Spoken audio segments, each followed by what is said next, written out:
The bite happened in silence. No scream, no struggle, not even a dream violent enough to wake him. At exactly 3:17 a.m., while the young man slept in the safety of his locked room, something ancient leaned over his bed and made a choice that could never be undone. Dracula did not rush. He never did. He studied the slow rise and fall of the young man's chest, the pulse beneath the skin, the life that still believed night was harmless. By morning, the wound would be small, almost delicate, easy to hide. But what followed would be anything but, because Dracula does not only take blood, he takes sleep, memory, and the certainty of who you were before. And once he bites you in your dreams, you never truly wake up again.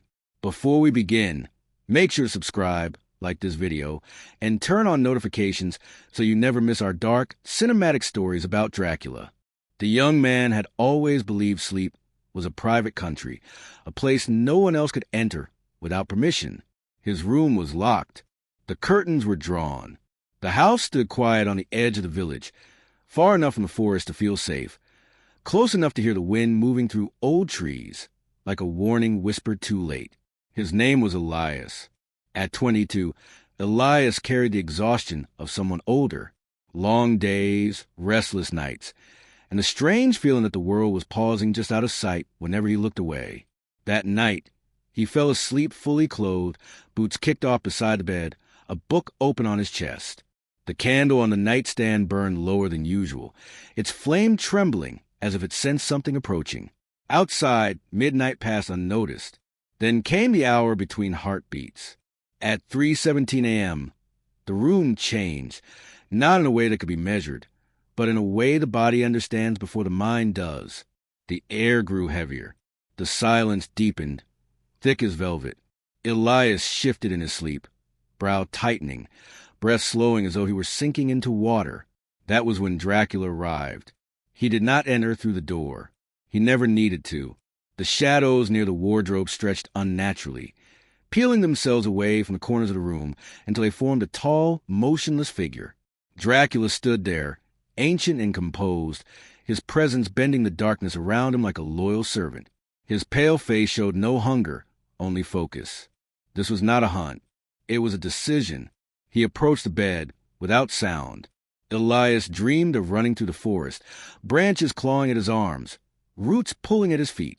He felt pursued, though he could not see by whom. His heart raced, yet his body remained frozen beneath the weight of sleep. Somewhere in that dream, a voice whispered his name, not aloud, but directly into the blood. Dracula leaned closer. He studied the young man's face, the faint scar on his cheek, the tension even in rest. He placed two cold fingers lightly against Elias's neck, just enough to feel the pulse. Strong, unaware, alive in the most fragile way. For a moment, Dracula hesitated, not out of mercy, out of curiosity. Still untouched, he murmured, his voice barely stirring the candle flame. Still believing. Elias stirred again, lips parting as if to speak. His eyes fluttered but did not open. Whatever instincts might have saved him were buried too deep beneath centuries of fear older than thought. The bite itself was precise. There was no tearing, no struggle. Just a sudden, sharp cold followed by a warmth that did not belong to him. Elias gasped once, softly, and then fell completely still. His dream shattered, replaced by darkness threaded with flashes of memory that were not his own. Towers under moonlight, blood on snow, bells ringing for the dead. Dracula fed slowly, deliberately, as though reading a book written beneath the skin. He drank not only blood, but fear, potential, the quiet strength of someone who had not yet learned what the night could take from him. When it was done, Dracula withdrew, pressing two fingers gently against the wound. The skin closed almost instantly, leaving behind nothing more than two faint marks that could easily be mistaken for nothing at all. Elias breathed again, but the rhythm was wrong. Dracula straightened, watching as the young man's chest rose and fell in a pattern that echoed something ancient, something borrowed. "You will wake," Dracula said softly, "but not whole." He stepped back, dissolving once more into shadow. The room returned to normal, the wardrobe solid, the corners quiet, the candle nearly burned out. Midnight's secret folded itself into the walls. Elias slept on. Outside, a dog howled in the distance and abruptly fell silent. Minutes later, Elias's eyes opened. He stared at the ceiling, heart pounding, skin cold despite the heavy air. His mouth tasted of iron. His neck burned faintly, like the memory of a touch he could not explain. He sat up slowly, disoriented, listening. The house was silent, too silent. And somewhere deep inside his chest, beneath the fear and confusion, something unfamiliar stirred, patient, watchful, and awake. Elias did not yet know that the night had marked him, but Dracula did, and the transformation had already begun. Morning arrived without mercy. Sunlight spilled to the curtains in thin, hesitant lines, touching the floor first, then the wall, as if unsure whether it was welcome. Elias woke with a violent inhale, sitting upright before his eyes fully opened. His heart hammered in his chest, too fast, too loud, as though it were trying to escape him. For a moment, he didn't know where he was. The room felt unfamiliar, flattened, stripped of depth. Colors looked washed out, edges too sharp. The air carried a metallic scent that made his stomach tighten. Elias pressed a hand to his face, then to his neck. His fingers brushed over tender skin. He winced. There were 2 faint marks just below his jawline. Not scratches, not bruises, something more deliberate. The skin around them was pale, almost translucent. "That's not possible," he whispered. He searched his memory for last night. How he fell asleep, the book, the candle, but the moment between lying down and waking up was missing. Not blurred. Gone, like a page torn clean from a journal. Elias stood, unsteady on his feet. The floor felt colder than usual, the sensation traveling too quickly up his legs. He crossed the room and caught his reflection in the mirror. His eyes stopped him. They were the same color, but not the same depth. The whites looked clearer, almost luminous, and his pupils seemed slower to react to the light. His face appeared sharper, as if shadows clung to him even in daylight. He leaned closer, breath fogging the glass. "I'm awake," he told himself. But his reflection did not feel convinced. Downstairs, the house creaked with familiar sounds, pipes adjusting with settling. Elias welcomed them. Proof of normal life. Proof that nothing had crossed his locked door in the night. Yet as he descended the stairs, each step sounded louder than it should have. He could hear the ticking of the kitchen clock before he reached the bottom. Hear birds outside. Hear the distant murmur of the village waking. The noise pressed in on him. His mother was already in the kitchen, standing by the window, her back turned. She turned when she heard him enter, smiling automatically. "You're up early," she said. "Didn't sleep well?" Elias opened his mouth to answer and froze. Her heartbeat. He could hear it. Not just sense it, but hear it, steady and alive beneath her words. The sound filled his head, drowning out everything else. His throat tightened painfully. Yeah," he managed, forcing his gaze to the floor. "Just a strange night." She stepped closer, concern flickering across her face. "You look pale. Are you feeling sick?" The smell reached him then, warm, coppery, impossible to ignore. His vision blurred for a second, and an image flashed behind his eyes. Leaning forward, pressing his mouth to her neck, silencing that heartbeat forever, Elias stumbled back.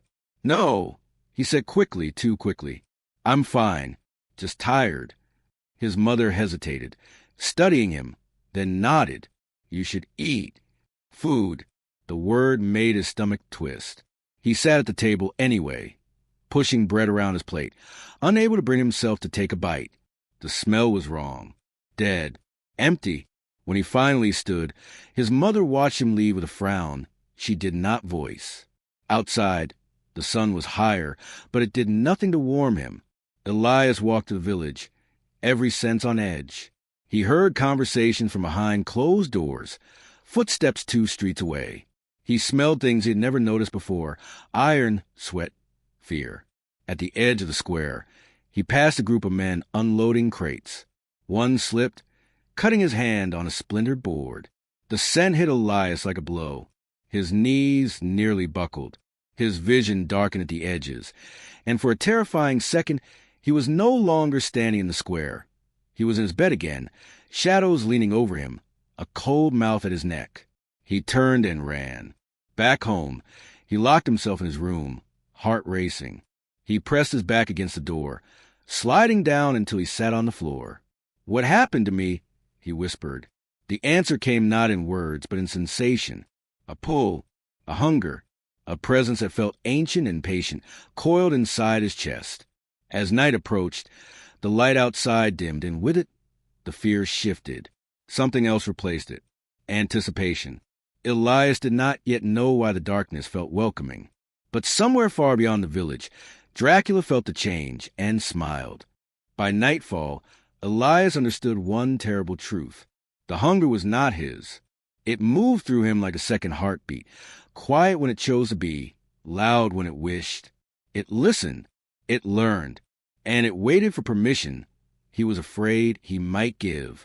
He lay on his bed as the last sliver of daylight disappeared behind the hills. The room darkened naturally this time. No shadows stretching, no unnatural cold. Yet his body reacted as if something had entered. His breathing slowed. His thoughts sharpened. He sat up. The darkness felt clearer than the light had all day. Elias rose and moved to the window. He had not opened the curtains, but he could see perfectly every rooftop, every tree line, the path that led from the village toward the forest. And he knew, with a certainty that made his stomach twist, that if he followed that path tonight, something would be waiting. "No," he said aloud. The word felt weak. A sound drifted up from below, a laugh, soft and careless. Elias leaned forward before he could stop himself. In the street, a young man stood with a lantern, saying good night to someone at a door. His heartbeat pulsed in Elias's ears, strong and bright. The hunger stirred. Elias stumbled back, hands shaking. He pressed his palms to his temples, trying to push the sensation away. Images flickered unbidden behind his eyes. The curve of the throat, warmth spreading, silence following. He turned from the window and grabbed his coat. If he stayed, he knew what might happen. The night air wrapped around him as he stepped outside, cool but not unpleasant. The village looked different now, sharper, more fragile. Doors seemed thinner, walls weaker. Every light felt temporary. Elias walked fast, heading toward the forest without consciously choosing to. The path welcomed him. Dirt soft beneath his boots, sounds of insects and distant animals rising like a chorus.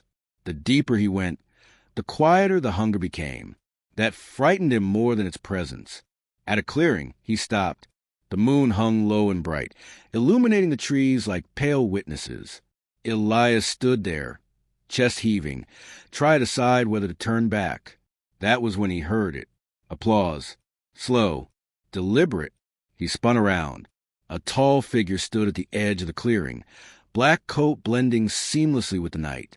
Pale face, calm eyes, a smile that carried no warmth. Dracula. "Well done," Dracula said softly. "Most run. You walked." Elias's mouth went dry. His body froze, caught between terror and a pull so strong it made his knees weak. "What did you do to me?" Elias demanded, his voice shaking despite his effort to steady it.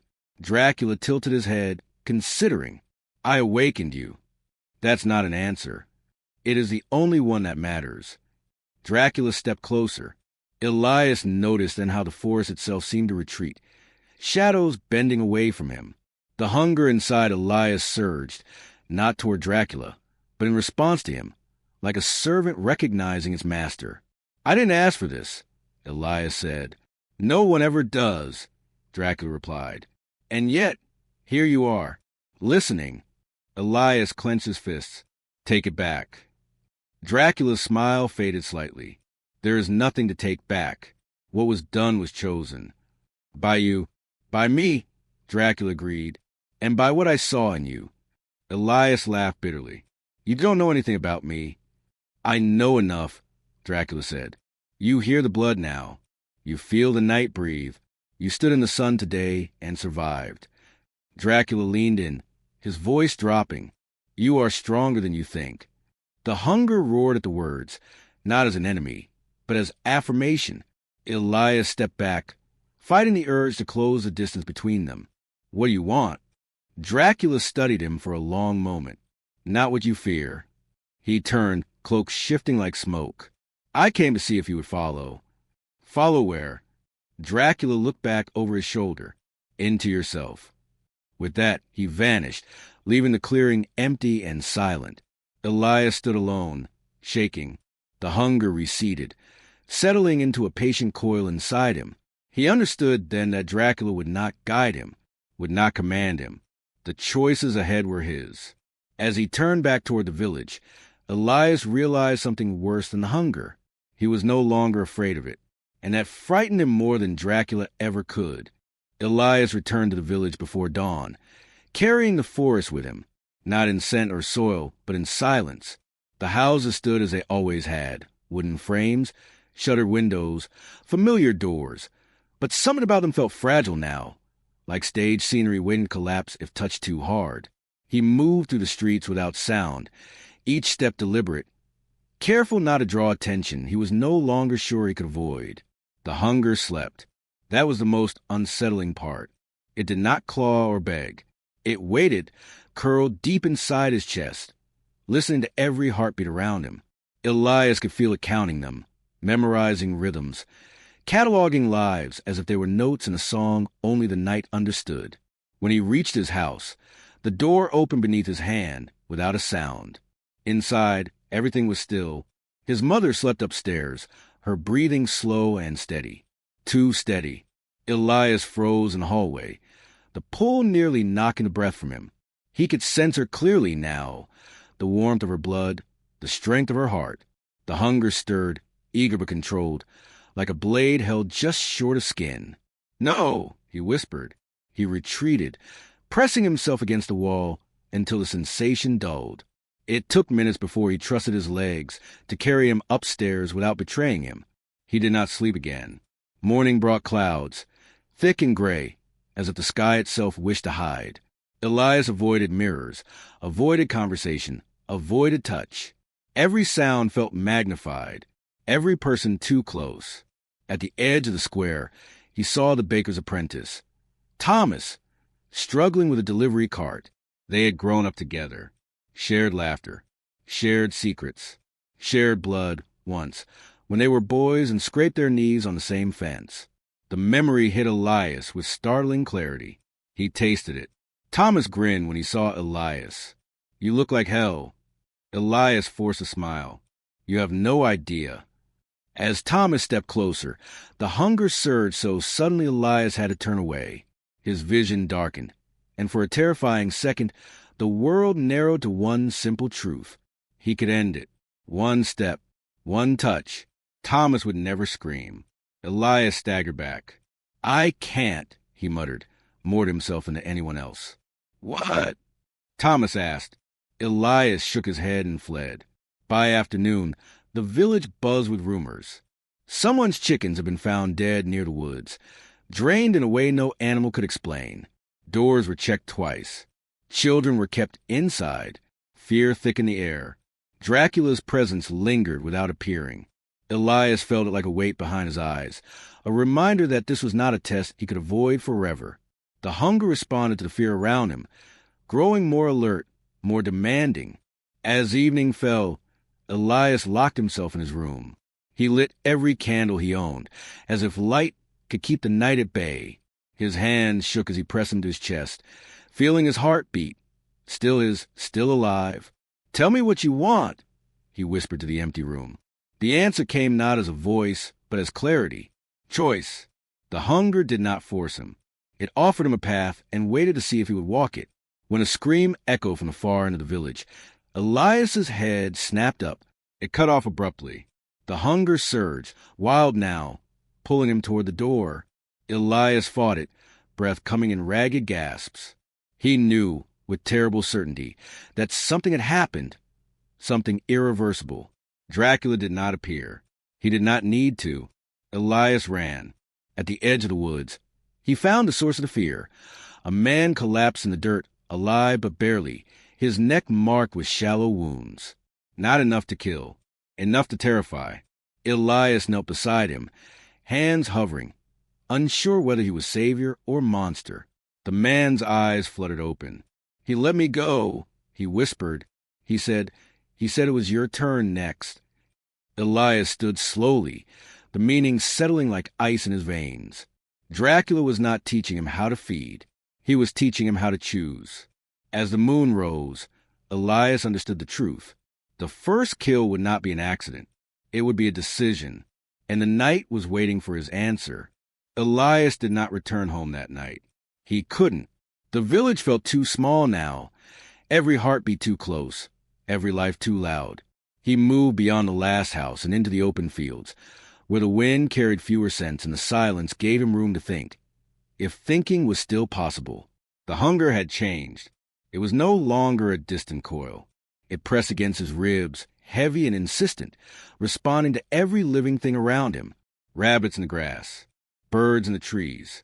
Farther still, people, warm, bright, alive. He felt his knees in the dirt, clutching his chest. "I won't," he said through clenched teeth. The hunger answered with memory, not his. Images flooded his mind, visions of centuries past. Men and women kneeling as he knelt now, some weeping, some laughing, some already lost. He saw Dracula watching them all with the same calm expression, never forcing, never stopping them. Choice. That word echoed again. Elias understood then the cruelty of it. Dracula could turn him into a mindless creature, driven by instinct alone. Instead, he had given him awareness, conscience, responsibility. The night stretched on, testing him. Near the old road, he heard footsteps. A lone traveler, walking quickly, lantern swinging nervously. Elias froze, every sense locking onto the sound. He could hear the man's breathing, uneven with fear, smell the sweat on his skin. The hunger surged so violently Elias had to bite down on his own wrist to keep from crying out. He rose slowly, hiding in the tall grass as the man approached. Each step felt inevitable, as if the night itself were pushing him forward. This would be easy. No witnesses, no history. No one would know. Elias stepped into the road. The man stopped abruptly, lifting his lantern. "Who's there?" Elias opened his mouth and stopped. The lantern light fell across the man's face. Young, tired, not unlike himself. There was fear there, yes, but also determination, the will to survive. Something in Elias broke. "I'm sorry," Elias whispered. He stepped back. The man stared, confused, then hurried past without another word, footsteps fading into the dark. The hunger screamed in protest, sharp and furious, but Elias forced it down, shaking as the opportunity vanished. He had chosen. The night did not reward him. The hunger grew heavier, punishing in its patience. By the time the moon reached its highest point, Elias could barely stand. His vision blurred. His limbs felt weak, unsteady. He collapsed near the forest edge, breath shallow. That was when Dracula appeared. He emerged from the shadows as if stepping out of memory, immaculate and composed. He looked down at Elias with neither disappointment nor approval. "You refused," Dracula said. Elias laughed weakly. Was that the wrong answer? Dracula knelt beside him. "There is no wrong answer, only consequences." "I won't become you," Elias said. Dracula's eyes flickered, something unreadable passing through them. "I was not always this." Elias looked up sharply. "Then why do this to others?" Dracula rose. "Because eternity is lonely, and because choice reveals truth." He gestured toward the village. "You will not last many nights like this." "I'll find another way," Elias said. Dracula studied him for a long moment. "Perhaps." He stepped back, already fading. "When the hunger becomes unbearable, you will call for me, and when you do, I will not judge what you have become." With that, Dracula vanished. Elias lay alone, the weight of blood pressing against his soul. He had spared life, but at a cost he could already feel settling into his bones. As dawn approached, he crawled toward the forest, knowing one truth with terrifying clarity. The night would keep asking, and one day, refusing might cost him more than giving in ever would. Dawn did not come gently. It tore its way into the sky with a pale, merciless light that felt sharper than any blade. Elias lay at the edge of the forest, half buried in leaves, his body trembling as the first rays touched his skin. He expected pain, burning, death. Instead, there was only exhaustion, a deep, hollow weariness that made every breath feel borrowed. He pushed himself upright slowly, testing his limbs. They obeyed, but reluctantly, as if they no longer fully belonged to him. The hunger had receded, not gone but subdued, coiled tightly and silent, waiting. Elias looked toward the village. Smoke rose from chimneys. Life continued, unaware of how close it had come to breaking him. He felt a strange distance from it now, like a man watching his former life through glass. He stood and began walking, not toward home, but along the forest path that led away from everything he had been. Each step felt like a goodbye. By mid-morning, the sun climbed higher, and still he walked. The light no longer frightened him, but it did not comfort him either. It revealed too much. How thin he had become, how pale his hands looked against the green of the forest, how the world no longer felt designed for him. Near an abandoned chapel, he stopped. The structure was old, stone cracked and roof partially collapsed, vines threading through broken windows. Elias stepped inside, drawn by a sense of quiet that felt earned. He sat on the cold floor, back against the altar, and closed his eyes. Memories surfaced unbidden, his childhood laughter, his mother's voice, Thomas's grin. Each one hurt, not because it was gone, but because it still existed without him. "I won't become a monster," he whispered. The words echoed weakly in the empty chapel. A presence stirred. Dracula stood where the altar once held candles, his expression unreadable in the soft daylight, filtering through the cracks. "You already are," Dracula said calmly. "And you are not." Elias did not look at him. "Is that supposed to comfort me?" "No," Dracula replied. "It is supposed to be true." Elias finally met his gaze. "You said I would call for you." Dracula inclined his head slightly. "And yet you did not." "I'm leaving," Elias said. "I won't feed on them. I won't let the hunger decide for me." Dracula studied him with something like respect. "You believe distance will save you." "It might," Elias said, "or it might kill me, but it will be my choice." Silence stretched between them. Dracula turned, looking out through the broken wall, toward the forest. "I have watched centuries of men swear what you swear now. And some failed," Dracula said. "Some did not." He stepped closer, stopping just short of Elias. Those who survived learned restraint, purpose. They fed without cruelty, or they starved with dignity. Elias swallowed. "What do you want from me?" Dracula's eyes softened, just slightly, nothing more. He turned away, his form already dissolving into shadow. "If you endure, we may meet again. If not, you will be remembered only by the night." When Dracula vanished, the chapel felt emptier than before. Elias remained there until the sun reached its peak, letting the light burn away the last traces of the night's hold. When he finally stood, his legs were steadier, his mind clearer. He left the chapel and followed the road beyond the forest, toward places unnamed. He would learn the limits of his body, the rules of his hunger. He would fail, perhaps. He would suffer, but he would choose. As the sun dipped toward afternoon, Elias felt something unfamiliar stir within him. Not hunger, not fear. Resolve. The night had marked him. Yes, but it had not owned him. And somewhere, far beyond the reach of the village and the forest, a young man walked into an uncertain future, awake, aware, and still human enough to fight what he had become. The dawn did not save him, but it did not claim him either. And that, Elias knew, was enough for now.